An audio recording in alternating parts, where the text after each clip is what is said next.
I would like to share one of my experiences with a patient recently అండి. ఒక patient 42 years కంటిన్యూయస్‌గా 25 days నుంచి bleeding అవుతుండే అండి తనకి. నా దగ్గరకొచ్చేటప్పటికి చాలా నీరసంగా వచ్చారు. హిమోగ్లోబిన్ అప్పటికి 8 ఉండే మేము రిపీట్ చేస్తే.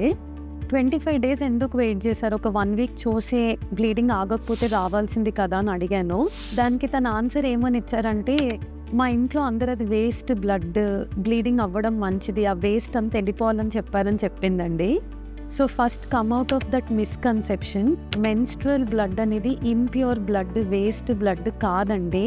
ఒక నార్మల్ పీరియడ్ అంటే ఒక 1 వీక్‌కి మించి బ్లీడింగ్ అవ్వద్దు. మీకు బ్లీడింగ్ ఎక్కువ అవుతుంది, నీరసం అనిపిస్తుంది అంటే please consult the doctor immediately. అది వేస్ట్ బ్లడ్, ఇంప్యూర్ బ్లడ్ అనే అపోహ నుంచి బయటికి రండి. Timely treatment is very important. Consult if you have any doubts.